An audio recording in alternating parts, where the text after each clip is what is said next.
안녕하세요. 얼마 전 협의 이혼한 30대 여성입니다. 거두절미하고 제가 이렇게 이혼녀가 된 건 바보천치 같은 남편 때문이에요. 물론 원인 제공은 이혼하고 염치 없이 시댁에 눌러앉은 신우와 시어머니 때문이긴 하지만 솔직히 남편이 자기 역할만 잘해줬더라도 저희까지 이혼하는 일은 없었을 것 같거든요. 그러니 다른 시댁 식구들보다 남편이 제일 문제고 제일 꼴 보기 싫으네요. 남편과 저는 지인의 소개로 만난 사이입니다. 소개받을 당시 남편은 9급 공무원이었고 저는 은행을 다니고 있었지요. 하지만 이런저런 조건을 다 떠나서 남편의 서글서글하고 다정한 성품이 마음에 들더라고요. 그리고 남편도 남편대로 제가 마음에 들었는지 만날 때마다 고맙게도 무엇을 하면 좋을지 뭘 먹으면 좋을지 그런 것들을 생각해왔어요. 이후로 저희는 누가 먼저 사귀자 그런 이야기는 하지 않았지만 그래도 소개받고 얼마 지나지 않아 자연스럽게 연인 사이로 발전했고 그렇게 1년여간을 만나다 부부의 연을 맺게 되었네요. 다만 한 가지, 지금 돌이켜 생각해보면 마음에 걸렸던 일이 있는데 그건 결혼 이야기가 본격적으로 오가면서 서로 경제 사정을 오픈했을 때였습니다. 솔직히 말해서 홀어머님의 아래로 어린 신우까지 있었기에 남편에게 경제적인 부분에 있어서는 기대치가 크지 않았어요. 이건 여담이지만 남편이 9급 공무원이 된 것도 원래는 작은 중소기업을 4년 정도 다니다가 도저히 이렇게는 못 살겠다 싶었다대요. 여담이지만 입사 당시에는 9시 출근 6시 퇴근이라고 했는데 4년 내내 7시 40분까지 출근해서 8시 이후에 퇴근했답니다. 그래도 버티면 승진하고 한마디로 언젠가 좋은 날이 올 줄 알았는데 어느 날 대뜸 사장 친구 아들이라는 사람이 와서는 한 자리 차지하고 두 자리 차지하고 그러는 꼴을 보고 있으니까 내가 여기서 뭐하는 짓거린가 싶었다나요. 그래서 독하게 마음먹고 회사를 때려치고 공무원 공부를 시작했대요. 그런데 남들이 9급 공무원은 반년 안에 합격을 해야 한다. 1년이면 뭐 눈 감고 떡 먹기다 해서 조금 만만하게 봤었답니다. 하지만 매번 한 문제 차이, 한 점 차이 이런 식으로 고배를 마시느라 자그만치 4년을 날려먹었다는 거예요. 이 얘기를 들었을 땐 솔직히 제가 다 아찔하더군요. 솔직히 포기하지 않은 그 근성이 대단하다 싶으면서도 미련한 건가 싶고 어쨌든 결국엔 합격을 했으니 다행인가 싶기도 하고. 그런데 이런 과정이 있다 보니 당연히 모아둔 돈은 거의 없었지요. 가뜩이나 첫 직장 다닐 때도 홀어머니 생활비 보태드리랴 어쩌랴 해서 얼마 모으지도 못했는데 그 돈을 수험 생활에 다 써버렸다니까요. 그리고 이런 이야기는 이미 연애하면서 조금씩 여러 번 들었던지라 언젠가부터는 그쪽으론 아예 기대치가 없었지요. 그래도 운이 좋았던 게 저희 친정부모님이 남편을 사윗감으로 마음에 들어 하셨습니다. 어떻게 모든 게 100% 마음에 들 수 있겠냐면서 그래도 저한테 잘하고 당신들한테 살가우니 그것만으로도 좋다 하시대요. 그리고 어쨌든 9급 공무원이라는 직업이 떼돈을 버는 직장은 아니어도 안정적이잖아요. 그래서 부족한 부분은 친정부모님이 도와주신다고 하셔서 무사히 결혼 준비를 할 수 있었지요. 그리고 남편에게 경제적인 부분에 있어 기대치가 없었던 만큼이나 어머님께도 아무것도 바라는 게 없었습니다. 솔직히 결혼 이야기가 한창 오가는 와중에도 당신 친구분들하고 여행 간다며 남편에게 이달은 용돈 얼마를 더 보내라 하시는 분이셨거든요. 그런 걸 옆에서 다 보고 있었는데 제가 뭘 생각하고 바라고 했겠어요. 그래도 시어머니 되실 분이라 나쁘게는 말 못하고 세상에는 정말 다양한 어머니들이 있구나 생각만 했지요. 그리고 그런 어머님의 비위를 맞춰드리는 것도 어떻게 보면 자식돌이라고 생각해서 최대한 좋은 쪽으로 생각하려고 했어요. 그런데 저와 남편이 결혼하고 2년차가 되던 해였습니다. 남편에게는 3살 터 올해 여동생이 있거든요. 신우는 일찍이 혼전 임신을 해서 저희가 결혼할 때 이미 7살짜리 아이를 키우고 있었어요. 여담이지만 자기 아들을 화동으로 세우겠다며 멋대로 무슨 큰 호의를 베풀듯이 이야기를 해서 제가 무척이나 황당했었답니다. 왜냐면 그러면서 저더러 얼마 줄 거냐고 물었거든요. 세상에 공짜가 어딨냐고 하면서요. 그런데 저는 제 결혼식이 엄숙하고 진지하길 바랬기 때문에 화동이라던가 모하객들을 산만하게 만들 만한 이벤트는 하고 싶지 않았어요. 그래서 제가 화동은 안 해도 된다니까 애가 얼마나 서운하겠냐면서 졸지에 저를 되게 무심한 사람처럼 몰고 가는 걸 보고 보통이 아니구나 싶더라니까요. 그리고 신우는 자기가 동생이지 않냐면서 축의금도 1원도 안 했어요. 솔직히 저야 안 받아도 그만이지만 그쪽에서도 정말 뭐 하나 해준 게 없었네요. 이러니 저랑 신우랑 사이가 좋을 리가 없었지요. 아무튼 그런 신우가 이혼을 했습니다. 이혼 사유는 심해부의 바람이었어요. 회사에 들어온 단기 계약직 여직원하고 바람이 난 걸 평소에 신우랑 가깝게 지내던 다른 동료 와이프가 말해줬다대요. 그리고 심해부도 너무한 게 그러면 바짝 엎드려서 빌기라도 하지. 신우 면전에다 대고 솔직히 하룻밤 실수 때문에 너 같은 여자랑 결혼했다는 게 너무 억울하다고 소리를 질러대고 난리도 아니었다고요. 그리고는 양육권이고 친권이고 다 필요 없다며 신우더러 다 가지라 했다는 거예요. 그런데 양육권이고 친권이고 그것만 주면 뭘 어떡하라는 건지. 문제는 돈이었어요. 신우고 심해부고 평소에 씀씀이가 어찌나 해펐는지 재산이라곤 둘이 살던 전세집 보증금 7천이 전부였더라고요. 근데 그나마도 또 돈 갚을 때가 있어서 결국 이리저리 다 쪼개고 나니까 신우 앞으로 2천만 원 남더랍니다. 그래서 신우가 그 2천만 원하고 시조카 데리고 어머님 댁에 들어갔지요. 솔직히 신우가 어머님 딸인데 어머님 댁에서 들어가 사는 걸 보고 누가 이러쿵저러쿵 말을 했겠어요. 저 또한 그거에 대해서 불만은 전혀 없었고요. 하지만 제가 이해할 수 없었던 건 그런 상황에서도 신우는 일할 생각을 안 하더라는 거예요. 겨우 2천만 원 들고 이혼한 상황에서 그 돈만 조금씩 까먹어가면서 버티려고 드는 모양새가 딱하다 못해 어이가 없었네요. 그리고 상황이 그렇다 보니 원래도 가족 모임이 있으면 저희 부부가 대부분 부담하기는 했지만 그 빈도수가 더 잦아졌다고 해야 할까요? 어머님 생신을 비롯해서 명절부터 시작해서 이런저런 행사가 있을 때마다 계산은 너무나 당연히 저와 남편의 몫이었고 심지어 저는 해산물을 먹지 못하는데 해물탕을 먹으러 가서도 돈을 저희더러 내게 하더라고요. 그리고 그뿐만이 아니었습니다. 어머님께서는 걸핏하면 저희더러 하나뿐인 시조카 섭섭하게 하지 마라. 서운케 하지 말라면서 이것도 해줘라 저것도 해줘라. 한마디로 저희가 마치 시조카 양부모 역할이라도 해주길 바라시는 눈치였습니다.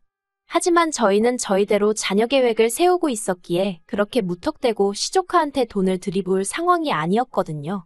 특히나 어머님께서 매달 용돈이니 생활비니에서 못해도 70만 원씩 받아가고 계셨는데 시조카한테도 용돈을 주라는 둥 학원을 보내야 한다는 둥 어머님 말씀을 따른다 치면 한 달에 시조카 앞으로 좋기 50만 원은 들어가게 생긴 거예요. 저도 언젠가 한번 마음먹고 계산해봤다가 뒤로 넘어가는 줄 알았습니다. 결국 신우 뒷바라지라고 해야 하나 그 짓거리를 1년이나 하고 나서야 도저히 못 참겠다 싶어서 제가 남편에게 얘기 좀 하자고 했어요. 그리고는 제가 엑셀로 정리한 저희 재정상태 분석표라고 해야 할지 은행에서 항상 하는 일이랑 비슷해서 해놓고 나니까 무슨 보고서처럼 됐더라고요. 아무튼 그걸 만들어서 남편 앞에 들이밀었습니다. 그러자 남편이 흘끗 보더니 그래서 하고 싶은 말이 뭔데? 그러는 거예요. 일단 1차로 남편의 그런 시큰둥한 반응에 마음이 상했지만 그래도 어쨌든 유쾌한 대화 주제는 아니었으니 최대한 차분한 목소리로 남편에게 상황을 설명했어요. 우리도 조만간 아이를 가져야 하는데 이런 식으로 계속해서 어머님과 신우를 챙길 수는 없다. 이제 좀 줄일 건 줄여야 하지 않겠냐고요. 그런데 그 이야기가 끝나기가 무섭게 남편 얼굴색이 울그락불그락 하더니 그래서 뭐 어쩌자는 거냐고 소리를 지르면서 하고 싶은 말이 있으면 똑바로 해 그러대요. 솔직히 갑자기 왜 화를 내나 싶어서 어이가 없더라고요. 그리고 제가 뭘 잘못했다고 그런 남편 눈치를 보나 싶었지요. 그래서 저도 목소리를 높이고 이제 돈 못 준다. 사지욕심 멀쩡한 사람들이 일도 안 하고 놀고 먹으려 드는데 그걸 왜 우리가 돈을 대줘야 하냐. 이제 그렇게 못 산다. 저도 남편이 한 것처럼 똑같이 소리를 질렀어요. 그랬더니 남편이 갑자기 제가 어머님더러 어머님이라 안 하고 사람이라고 했다며 그걸 꼬투리 잡아서는 너는 며느리가 돼서 며느리 도리를 모른다. 마음가짐이 어떻다 저떻다. 아주 한 건 잡은 거 마냥 신이 났더군요. 그리고 남편이 그렇게 버럭한 이유를 알게 되는 데는 오랜 시간이 걸리지 않았습니다. 도대체 무슨 일이라도 있었나 싶어서 남편이 씻으러 들어간 사이에 남편 핸드폰을 몰래 훔쳐봤거든요. 그랬더니 신우가 장문의 문자를 보내놨는데 한다는 말이 어머님이랑 코딱지만한 집에서 살려니까 너무 힘들다면서 1억을 해달라고 보냈더라고요. 그리고 거절할 줄 모르는 남편은 어떻게든 저 몰래 그 1억을 해주려고 했던 모양이에요. 1, 2급 융권은 물론이고 대부업체까지 안 알아본 데가 없었으니까요. 참고로 집안에서 경제권은 제가 쥐고 있습니다. 결혼할 때 제가 집을 해온 대신 자연스럽게 경제권도 저한테 넘어왔어요. 하지만 제가 핸드폰을 몰래 받기도 했고 남편이 저에게 따로 신우가 부탁한 일에 대해서는 가타부타 말이 없었기 때문에 아는 척을 하기가 그렇더군요. 그래서 저도 굳이 입 밖으로 꺼내진 않았습니다. 마음 한구석에선 남편이 저랑 상의를 해주길 바라면서도 동시에 상의를 한다고 들면 그건 그거대로 일이다 싶고 저도 제 마음을 알 수가 없었어요. 그리고 그렇게 며칠의 시간이 지났습니다. 남편이 할의하기가 있다며 저더러 거실로 나와보라고 하더군요. 뭔데 그러냐고 자리에 앉으니 남편이 무슨 서류 몇 장을 꺼냈습니다. 눈에 익숙한 서류들, 바로 아파트 담보대출 서류였어요. 황당해서 아니 집에서 이 서류들을 보게 될 줄은 몰랐네. 이걸 어디서 구해왔어? 이거 왜? 하고 물었습니다.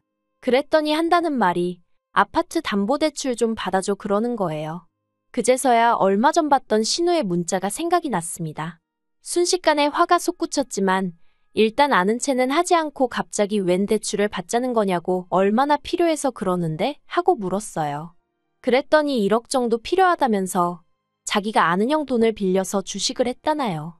아주 자기 여동생한테 돈을 갖다 바치려고 별 거짓말을 다 한다 싶어서 기도 안 차대요. 제가 누구한테 빌린 거냐. 내가 직접 만나보겠다 그리고 주식 거래한 내역 좀 보여달라 했습니다. 그랬더니 남편이 허둥지둥. 솔직히 저희 남편 거짓말 정말 못하거든요. 순발력이 있는 사람도 아니고요. 그런데 그 자리에서 어떻게든 거짓말을 쥐어짜내려는 걸 보고 있으니 참 못 봐주겠더라고요. 그래서 제가 남편에게 신우가 당신에게 보낸 문자 봤다고 솔직하게 말했습니다. 그러자 남편도 차라리 잘 됐다면서 그럼 이제 상황을 알았으니 대출 좀 받아달랍니다. 신우가 못 갚으면 자기가라도 갚을 거니까 걱정하지 말라면서요. 어이가 없어서 나랑 살면서 뭘 어떻게 갚겠다는 거냐고 물었어요. 당신 월급이나 내 월급이나 공동재산인데 뭐 어디 따로 돈 들어올 구멍이 있는 것도 아니면서 무슨 돈을 갚겠다는 소리를 그렇게 쉽게 하냐고요. 그리고 아파트는 내가 한 것도 아니고 친정 부모님이 해주셨는데 그걸 담보 잡아서 신우한테 1억이라니 생각 좀 하고 말하라고 화를 냈어요. 그러니까 남편이 한다는 말이 그러면 이혼밖에 답이 없겠네 그래요. 순간 저는 제 귀를 의심했습니다. 지금 뭐라고 했어? 이혼? 신우 1억 안 해주면 나랑 이혼이라도 하겠다고? 이혼하면 재산 분할하잖아. 그거라도 받아줘야지. 진짜 미쳤구나. 진심으로 하는 말이지? 후회 없지. 나중에 딴소리 하지 마. 남편의 마지막 말에 정이 있는 대로 떨어진 저는 이튿날 바로 이혼 전문 변호사를 찾았습니다. 그리고 변호사 앞에서 저도 모르게 울고 웃고 정말 미친 X가 따로 없었어요. 도끼도 오른 데다가 한편으론 그동안 나름대로 열심히 제 가정 꾸리고 살아왔다 싶었는데 이렇게 한순간에 정리하게 된 현실이 황당했거든요. 남편은 이혼 이야기가 나온 이후로 시댁으로 간 상황이었고 저에게 이혼은 언제 해줄 거냐면서 연락을 해왔어요. 그래서 서류 작성하자 하고 카페에서 만났습니다. 제가 이혼 서류 내밀면서 내 건 다 적었으니 당신 것만 적으면 된다 했습니다. 그러자 남편이 알겠다며 재산 분할은 어떻게 하냐고 묻대요. 그래서 재산 분할은 당신도 당신 변호사 구해서 알아보던가. 근데 우리가 나눌 재산이라는 게 있냐고 제가 물었습니다. 당신 한 달에 250씩 가져다 준 게 전부고 그중에서 100만 원 가까이 매달 시댁으로 빠져나갔잖아. 글쎄 뭐 기여한 게 있나? 솔직히 남편 자존심 상하라고 일부러 빈정거리듯 말했어요.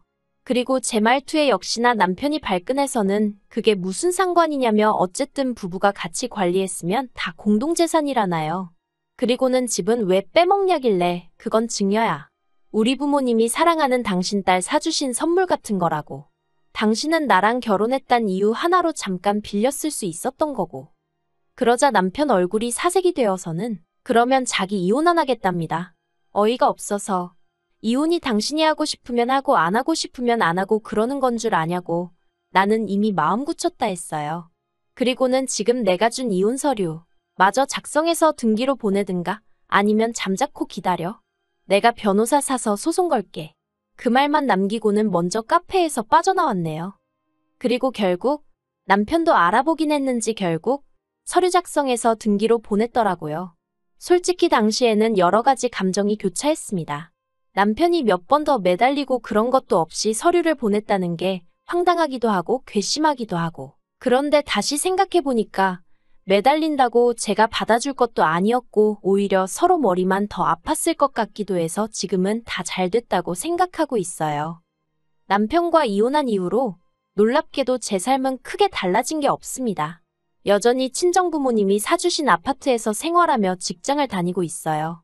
다만 쓸데없이 돈 뜯어가는 인간들이 사라졌으니 경제적으로 더 여유가 생겨서 올 여름에는 친정부모님 모시고 해외로 여행을 다녀올 생각이에요. 그런데 소개팅을 주선했던 지인의 얘기로는 남편은 저와 이혼하고 계속 시댁에서 사는 모양이더라고요. 어머님 집이 제가 알기로 15평에 방 2개 그나마도 방 1개는 거실 겸용인데 거기서 어머님 시누시 조카 그리고 남편까지. 어휴 복작복작해서 어떻게 살런지 물론 하나도 걱정되진 않아요.